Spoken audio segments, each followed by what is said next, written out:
Good morning all. എല്ലാവർക്കും +2 mathematics lab class റൂമിലേക്ക് ഹൃദ്യമായ സ്വാഗതം. ഇന്നത്തെ ക്ലാസ്സിൽ നാം ഡിസ്കസ് ചെയ്യുന്നത് ലാബ് 1-ൽ നിന്നും 2024 പബ്ലിക് എക്സാമിന് ചോദിച്ച ക്വസ്റ്റ്യൻ പേപ്പറും അതിൻ്റെ വിശദമായ സൊല്യൂഷനുമാണ്. ആദ്യമായി നമുക്ക് ചോദ്യപേപ്പർ ഒന്ന് കാണാം. 3 ചോദ്യങ്ങളിലായി 8 മാർക്കിനുള്ള ചോദ്യങ്ങളാണ് 2024 പബ്ലിക് എക്സാമിനേഷനിൽ ലാബ് 1-ൽ നിന്നും ചോദിച്ചിട്ടുള്ളത്. ഓരോ ചോദ്യങ്ങളും നമുക്ക് വിശകലനം ചെയ്യാം. Question number 1, follow the directions given below and construct A GeoGebra applet എന്നതാണ്. ജിയോജിബ്ര വിൻഡോ ഞാൻ ഓപ്പൺ ചെയ്തിരിക്കുകയാണ്. നോക്കൂ മക്കളെ, എന്താണ് ചോദ്യം?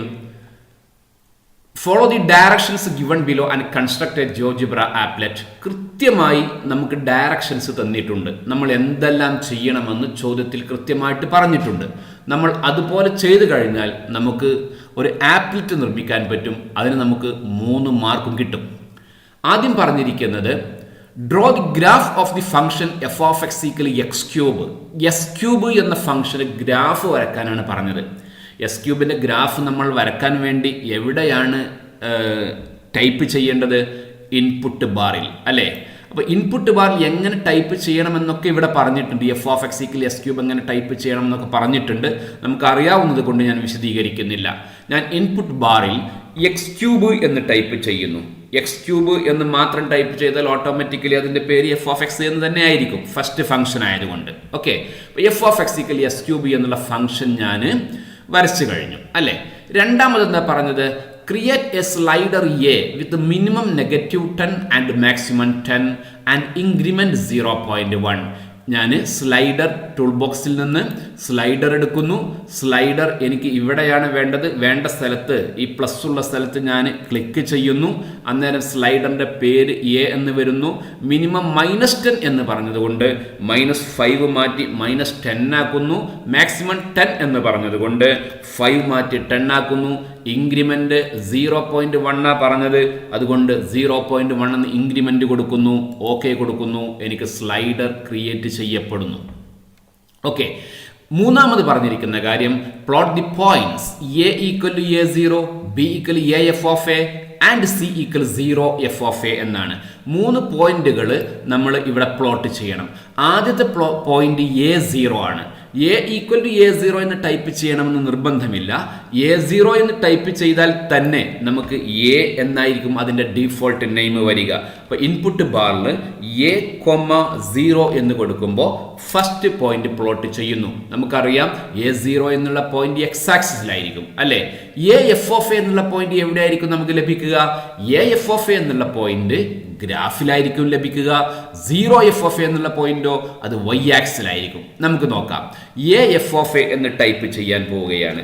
A F of A.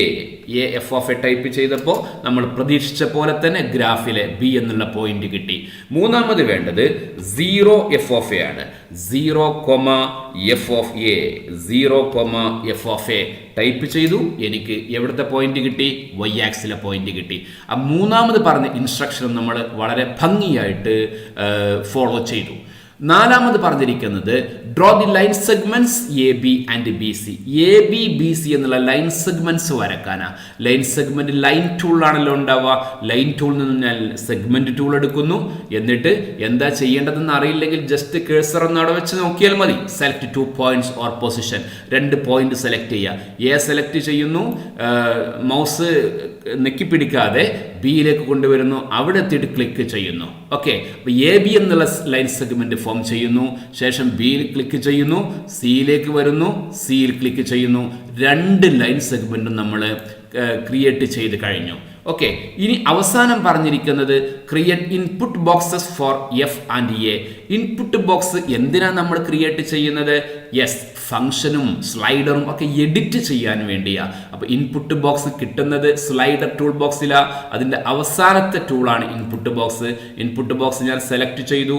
ശേഷം എനിക്ക് ഇവിടെയാണ് ഇൻപുട്ട് ബോക്സ് വേണ്ടത്. അവിടെ ഞാൻ എന്ത് ചെയ്തു? ഇൻപുട്ട് ബോക്സ് ഇവിടെ വേണമെങ്കിൽ ഇവിടെ ഞാൻ ഇൻപുട്ട് ബോക്സിന് വേണ്ടി ക്ലിക്ക് ചെയ്യുന്നു. ഇൻപുട്ട് ബോക്സിലെ ക്യാപ്ഷൻ ആണ് ആദ്യം ചോദിക്കുന്നത്. ഫംഗ്ഷൻ ആണല്ലോ ഇൻപുട്ട് ബോക്സ് ആദ്യം ഉണ്ടാക്കേണ്ടത്. അവിടെ ഞാൻ എഫ് ഓഫ് എക്സ് എന്ന് എഴുതുന്നു. എഫ് ഓഫ് എക്സ് നമുക്കതിൻ്റെ പേരാ കൊടുക്കേണ്ടത്. ഫംഗ്ഷൻ ഈക്വൽ ടു എന്ന് എഴുതാം, അല്ലെങ്കിൽ F of X equal to എന്ന് എഴുതാം. മറക്കാൻ പാടില്ല, ലിങ്ക് ചെയ്യണം. എഫ് ഓഫ് എക്സുമായിട്ട് ലിങ്ക് ചെയ്യണം. നമ്മൾ എന്തെല്ലാം ചെയ്തിട്ടുണ്ടോ അതെല്ലാം ഇവിടെ കാണും. ഫംഗ്ഷനാണ് ഇൻപുട്ട് ബോക്സ് എന്നുള്ളതുകൊണ്ട് f of x equally x ക്യൂബുമായിട്ട് ഞാൻ ലിങ്ക് ചെയ്യുന്നു. ഓക്കെ കൊടുക്കുന്നു. എനിക്ക് ഇൻപുട്ട് ബോക്സ് കിട്ടുന്നു. രണ്ട് ഇൻപുട്ട് ബോക്സ് വേണം. രണ്ടാമത്തെ ഇൻപുട്ട് ബോക്സ് സ്ലൈഡറിന് f of X equal x ക്യൂബിന് താഴെ ഞാൻ സ്ലൈഡറിന് വേണ്ടി ഇൻപുട്ട് ബോക്സിന് വേണ്ടി ക്ലിക്ക് ചെയ്യുന്നു. സ്ലൈഡറിന്റെ പേര് എ എന്നാണല്ലോ. എ ഈക്വൽ ടു എന്ന് കൊടുക്കുന്നു. സ്ലൈഡറുമായിട്ട് ഞാൻ ലിങ്ക് ചെയ്യുന്നു. എ ഈക്വൽ ടു 1 ലിങ്ക് ചെയ്തു. ഓക്കെ കൊടുത്തു. രണ്ടാമത്തെ ഇൻപുട്ട് ബോക്സും ക്രിയേറ്റ് ചെയ്തു. ഇത്രയും നിങ്ങൾ ചെയ്താൽ ഒന്നാമത്തെ ക്വസ്റ്റ്യൻ്റെ ആൻസർ ഇവിടെ പൂർണ്ണമാവുകയാണ്. എങ്കിലും ഇതിൻ്റെ കൂടെ ഇതിനെ ഒന്ന് ബ്യൂട്ടിഫൈ ചെയ്യാൻ വേണ്ടി നമ്മൾ ചില കാര്യങ്ങൾ കൂടി ചെയ്യേണ്ടതുണ്ട്. ഒന്ന്, ഈ ലൈൻ സെഗ്മെന്റിന് ജി എന്നുള്ള പേര് ആവശ്യമില്ലാത്തത് കൊണ്ട് അവിടെ റൈറ്റ് ക്ലിക്ക് ചെയ്ത് ഷോ ലാബൽ എന്നുള്ളത് അൺടിക്ക് ചെയ്യുമ്പോൾ ജി എന്നുള്ള പേര് പോയിക്കോളും. അതേപോലെ എച്ചിൻ്റെ അടുത്ത് പോയിട്ടും ഷോ ലാബൽ അൺടിക്ക് ചെയ്യുന്നു. ആ പേര് നമുക്ക് ആവശ്യമില്ലാത്തത് കൊണ്ട് അത് രണ്ടും നമ്മൾ കളഞ്ഞു. ഇനി നമുക്ക് വേണ്ട ചില കാര്യങ്ങൾ, ഒന്ന്, എയുടെ കോർഡിനേറ്റ്സ് വേണം. എയുടെ കോർഡിനേറ്റ്സ് കിട്ടാൻ എയിൽ റൈറ്റ് ക്ലിക്ക് ചെയ്ത് ഒബ്ജക്റ്റ് പ്രോപ്പർട്ടിയിൽ പോയി കോർഡിനേറ്റ്സ് കാണിക്കണം. ഈ ഷോ ലാബൽ എന്നുള്ള ഡ്രോപ്പ് ബോക്സ് എടുത്തിട്ട് അതിൽ നെയിം ആൻഡ് വാല്യൂ കാണിക്കുക.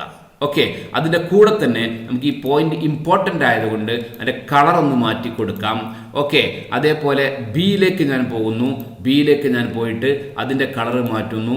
അതിൻ്റെ ബേസിക്കിൽ പോയി അതിൻ്റെ നെയിം ആൻഡ് വാല്യൂ കൊടുക്കുന്നു. സിയിലേക്ക് പോകുന്നു. സിയുടെ കളർ ഒന്ന് മാറ്റി കൊടുക്കുന്നു. ഇതൊന്നും കമ്പൽസറി അല്ല, കോർഡിനേറ്റ്സ് കാണിക്കുക എന്നുള്ളത് ആവശ്യമാണ്. ബാക്കിയുള്ളത് നമ്മുടെ സൗകര്യത്തിന് വേണ്ടി നമ്മൾ ചെയ്യുന്നതാണ്. ഓക്കെ, വേണമെങ്കിൽ ഒരു കാര്യം കൂടെ ചെയ്യാം. ഈ ലൈൻ സെഗ്മെന്റിന്റെ സ്റ്റൈൽ ഒന്ന് മാറ്റി കൊടുക്കാം. ലൈൻ സെഗ്മെന്റിന്റെ സ്റ്റൈൽ നമുക്ക് ഒന്ന് ഡോട്ടഡ് ലൈനാക്കി മാറ്റാം. അതും നമുക്ക് നമ്മുടെ ആപ്ലെറ്റ് ഭംഗിയാക്കുന്നതിന് വേണ്ടി സഹായകരമായിരിക്കും.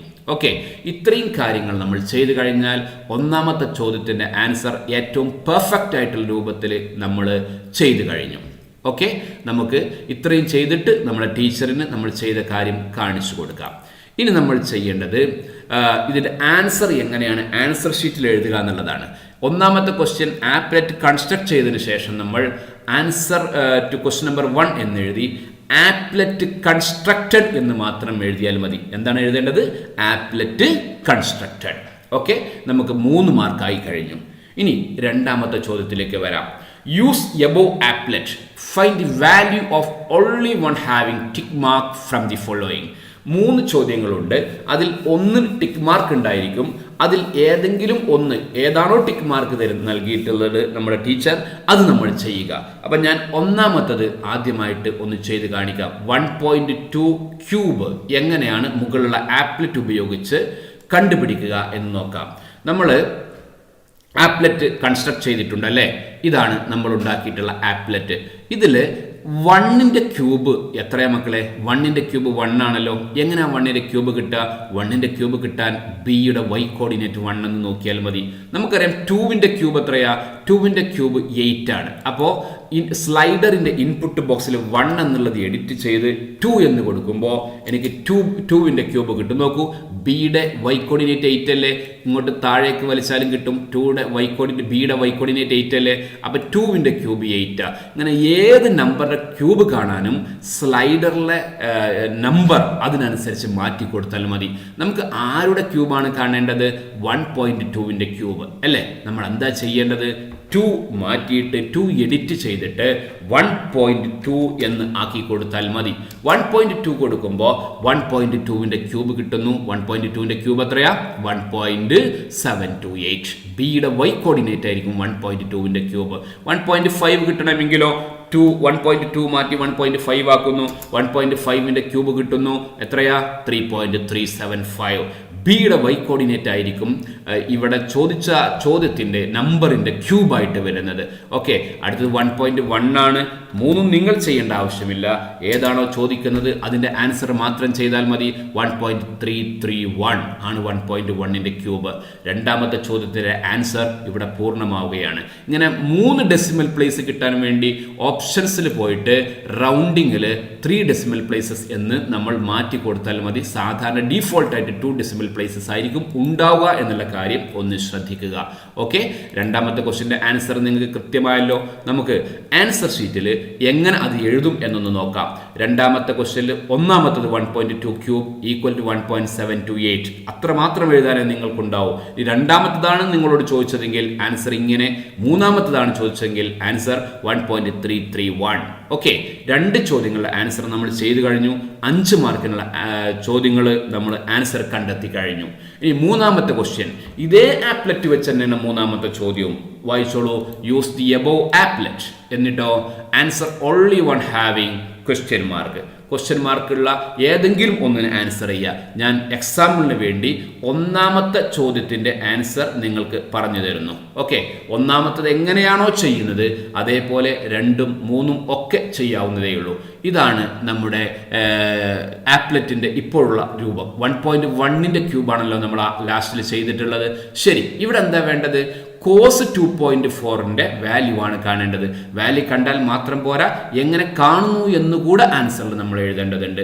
കോസ് 2.4 കാണണമെങ്കിൽ എസ് ക്യൂബ് കാണണമെങ്കിൽ എസ് ക്യൂബ് അല്ലേ ഫംഗ്ഷൻ. ഒരു നമ്പറിൻ്റെ ക്യൂബ് കാണണമെങ്കിൽ സ്ക്വയർ കാണണമെങ്കിൽ എസ് സ്ക്വയർ അല്ലേ ഫംഗ്ഷൻ.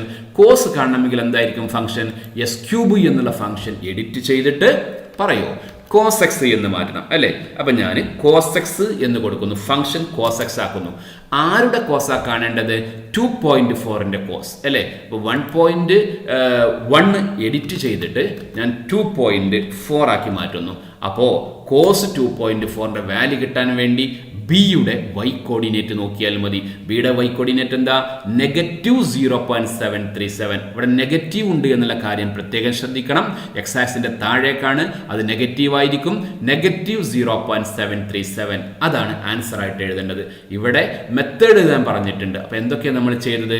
f(x) എന്നുള്ള ഫംഗ്ഷനെ കോസ് എക്സ് ആക്കി സെറ്റ് ചെയ്തു, എഡിറ്റ് ചെയ്തു നമ്മൾ സ്ലൈഡർ വാല്യൂ എത്രയായിട്ട്? 2.4 ആയിട്ട്. അടുത്ത ക്വസ്റ്റ്യൻ കോസ് 5.3 ആണല്ലോ. കോസ് 5.3 ആകുമ്പോൾ 2.4 മാറ്റി എന്താക്കണം? 5.3 ആക്കണം. ഓക്കെ, 5.3 ആക്കുന്ന സമയത്ത് കോസ് 5.3യുടെ വാല്യൂ ഇതാ 0.554. ഇവിടെയും കാണാം കേട്ടോ, ബിയുടെ വൈ കോർഡിനേറ്റ് ഇവിടെയും കാണാം 0.554. ഓക്കെ, അടുത്തത് കോസ് 2.7 ആണ്. കോസ് 2.7 ആക്കുമ്പോൾ സ്ലൈഡർ വാല്യൂ എന്തായിട്ടാണ് എഡിറ്റ് ചെയ്യേണ്ടത്? 2.7 ആയിട്ട് എഡിറ്റ് ചെയ്യണം അല്ലേ. ഞാൻ 2.7 ആയിട്ട് എഡിറ്റ് ചെയ്തു. ആൻസർ -0.904. ഓക്കെ, അപ്പോൾ കോസ് 2.7ൻ്റെ വാല്യൂ നമുക്ക് കിട്ടി. ഇനി കോസ് മാറി ടാൻ ആണ് ചോദ്യമെങ്കിലോ എക്സാമിന്, ഈ കോസ് എക്സ് എന്നുള്ള ഫംഗ്ഷനെ മാറ്റി ടാൻ ആക്കണം. സൈൻ ആണെങ്കിൽ സൈൻ ആക്കണം. വളരെ ഈസിയാണ്. അപ്പോൾ മൂന്നാമത്തെ ക്വസ്റ്റ്യൻ്റെ ആൻസറും നമ്മൾ ഇവിടെ പൂർത്തിയാക്കുകയാണ്. ആൻസർ ഷീറ്റിൽ എങ്ങനെയാണ് അത് എഴുതേണ്ടത് എന്ന് കാണണ്ടേ? മൂന്നാമത്തെ ക്വസ്റ്റ്യനിൽ നമ്മൾ ചെയ്ത കാര്യങ്ങൾ എഴുതാം. ഒന്നാമത് set function in input box as cos X. Input ബോക്സിലെ ഫംഗ്ഷനെ നമ്മൾ കോസ് എക്സ് ആയിട്ട് എഡിറ്റ് ചെയ്തു. രണ്ടാമത് നമ്മൾ ചെയ്ത കാര്യം സ്ലൈഡർ വാല്യൂ 2.4 ആയിട്ട് നമ്മൾ എഡിറ്റ് ചെയ്തു. മൂന്നാമത് ചെയ്ത കാര്യം ബിയുടെ വൈ കോർഡിനേറ്റ് ആണ് കോസ് 2.4 എന്ന് നമ്മൾ മനസ്സിലാക്കുന്നു. അത് നമ്മൾ എഴുതി. Y coordinate of B is the value of cos 2.4. അങ്ങനെ കോസ് 2.4ന്റെ വാല്യൂ ആയിട്ട് നമുക്ക് കിട്ടിയത് -0.737. അത് നമ്മൾ നോട്ട് ചെയ്തു. ഇത്രയും നമ്മൾ എഴുതി കഴിഞ്ഞാൽ അതിൻ്റെ മെത്തേഡും ആൻസറും കൂടെ എഴുതുകയായി. അതായത് 3 മാർക്കിൻ്റെ പൂർണ്ണമായിട്ടുള്ള ആൻസർ നമുക്ക് ലഭിച്ചു. ഇനി രണ്ടാമത്തെ ചോദ്യമാണ് നമ്മൾ ചോദിച്ചതെങ്കിൽ എങ്ങനെയായിരിക്കും ആൻസർ എഴുതുക? ഇതേപോലെ. മൂന്നാമത്തതാണ് ചോദിച്ചതെങ്കിൽ ഇതേപോലെ. അപ്പോൾ 2024 പബ്ലിക് എക്സാമിന് നമ്മോട് ചോദിച്ചിട്ടുള്ള ചോദ്യത്തിലെ എല്ലാ ചോദ്യങ്ങൾക്കും നമ്മൾ കൃത്യമായിട്ട് ആൻസർ ചെയ്തു, മെത്തേഡ് പറഞ്ഞു. ഇതേപോലെ നല്ല ഭംഗിയിൽ നല്ല മനോഹരമായിട്ട് നിങ്ങൾ പബ്ലിക് എക്സാമിന് ചോദിക്കുന്ന ചോദ്യങ്ങൾക്ക് ആൻസർ എഴുതാൻ ശ്രദ്ധിക്കണം. ലാബ് 1 നമുക്ക് ഏറ്റവും ഈസി ആയിട്ട് ചെയ്യാവുന്ന, ഏറ്റവും എളുപ്പത്തിൽ ചെയ്യാവുന്ന, ഫുൾ സ്കോറും വാങ്ങാവുന്ന ലാബാണ്. ഏറ്റവും മനോഹരമായിട്ട് എല്ലാവരും ചെയ്ത് പഠിക്കണം. ലാപ്ടോപ്പ് ഉള്ളവർ സ്വന്തമായിട്ട് ചെയ്യാൻ വേണ്ടി ശ്രദ്ധിക്കണം. അല്ലാത്തവർ ക്ലാസ്സുകൾ പലതവണ കേട്ട് മെത്തേഡ് കൃത്യമായിട്ട് ബോധ്യപ്പെട്ട് മാത്രം പരീക്ഷയ്ക്ക് പോകാൻ വേണ്ടി ശ്രദ്ധിക്കണം. ഒരു നല്ല ദിവസം ആശംസിച്ചുകൊണ്ട് ഇന്നത്തെ സെഷൻ ഇവിടെ അവസാനിപ്പിക്കുന്നു. Thank you all.